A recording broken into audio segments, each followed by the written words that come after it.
Hello everybody and welcome back to Advanced Maths. Today we're looking at integration, and this is the first video introducing what integration is. Here we've got a equation y equals x cubed, and we differentiate it. We get dy over dx is 3x squared. You should be familiar with that. If you're not familiar with differentiation, you should watch my video on differentiation, which I'll link below. But now we've got dy over dx is 3x squared, and we're going to integrate it. We're going to do the opposite of differentiation. We're going to integrate it and we get back to y equals x cubed. So that's differentiation and integration. They are opposites of each other. So this is a symbol we use for integration. We've got the long S shape on the left and we've got the dx on the right. These are the symbols that tell us that we want to differentiate something. Sorry, integrate something. These are the symbols for integration. And when we do integrate something, we take the original thing, we add 1 to the power, and we divide by the new power. Finally, we put a plus c on the end. Let's see that again. We take it, we add 1 to the power, divide by the new power, and add c. Add 1 to the power, divide by the new power, and don't forget the plus c. Now, this works for every power except when n is minus 1. Now, if n was minus 1, we will be minus 1 plus 1 in this fraction, which is 0, and we divide it by 0, which doesn't work. So this does not work for when n, the power, is minus 1. It works for every other power. When n is minus 1, that is a special case and will be covered in the next video. Now let's see this for a power. We take x to the power 4, we add 1 to it, we get x to the power 5, and then we divide by the new power, and then we add c. So x to the power 4 integrates to 1/5 x to the power 5 plus c. 12x squared, we add 1 to the power, we divide by the new power, 1/3 times 12 is 4, we get 4x cubed, and don't forget the plus c. Okay? Let's see another example. This time it's 5 over x cubed. This is a bit more tricky. You have to think about this here, because 5 divided by x cubed is the same as 5x to the power minus 3. The x to the power 3, the divide by x to the power 3 is the same as times in by x to the power minus 3. And so we need to start by converting this to a negative power before we begin.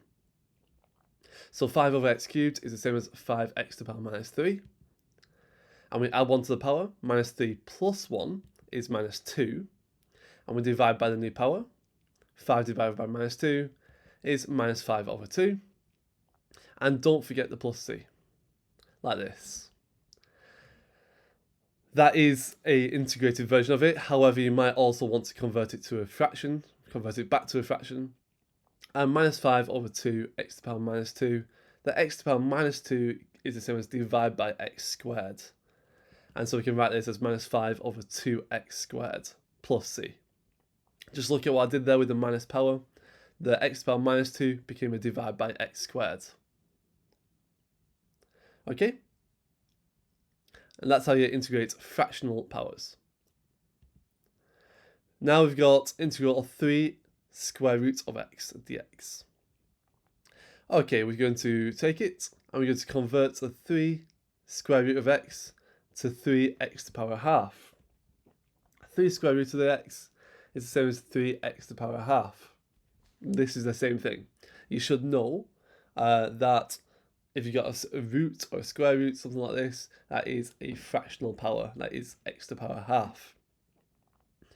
Now you're going to add 1 to the power, and a half plus 1. We need to make a common denominator. That's a half plus 2 halves. A half plus 1. Like that. Which is 3 over 2. So it's 3x to the power 3 over 2. We divide by the new power. 3 divided by 3 over 2. And we're going to flip that fraction, so it's keep, change, flip.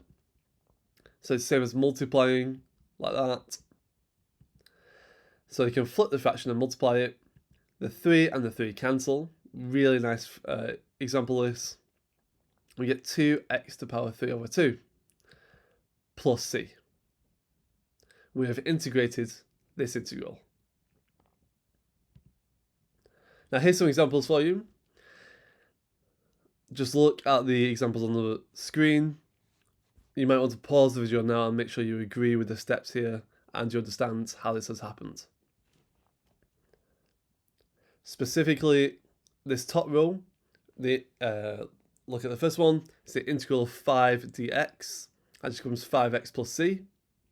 So whenever it's just a number, dx, you just multiply that number by x, 5 times x. Integral 7 dx is 7x plus c.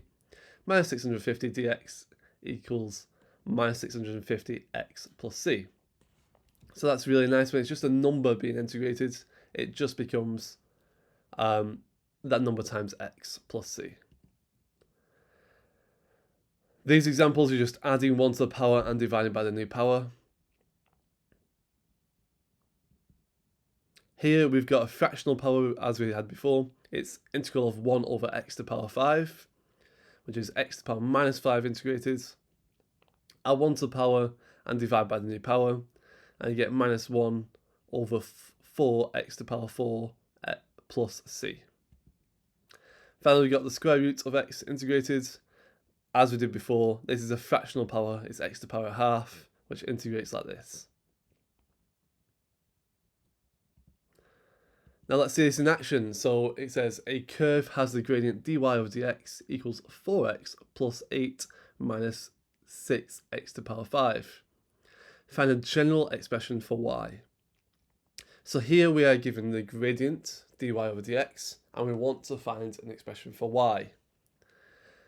Well, we're going to have to go backwards from differentiating it. We're going to have to integrate it, because here we have the dy over dx, and to find the original y we need to undo the differentiation. We're going to integrate. So to find y, we're going to integrate 2x plus 8 minus 6x to the power 5 dx. And we're going to look at this carefully. So we've got 2x plus 8 minus 6x to the power 5. We're going to add 1 to the power. So at the moment it's 2x, which is 2x to the power 1. Going to add 1 to the power and divide by the new power.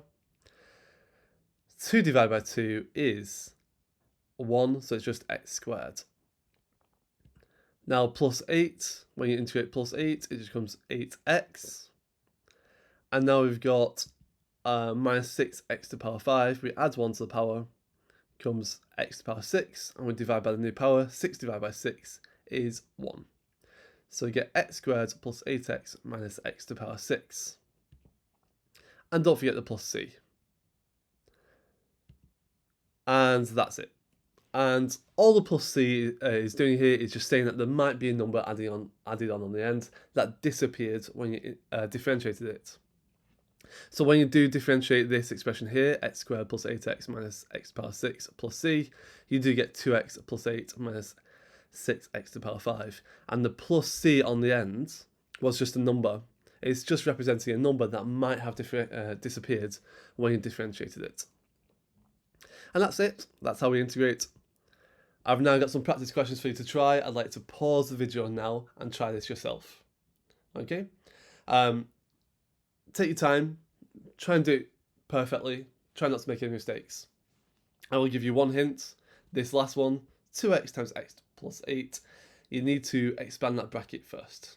So expand that bracket and then integrate it as you would.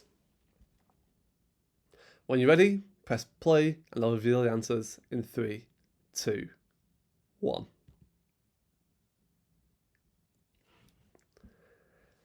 How did you do? Let me know in the comments below how many you got correct. Thanks for watching this week's video from Addvance Maths. Remember to like and subscribe so you don't miss any future videos. It also really helps to support the channel.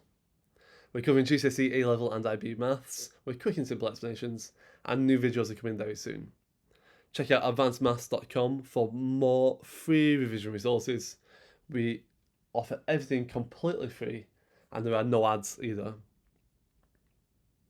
Thanks for watching, and good luck in your exams.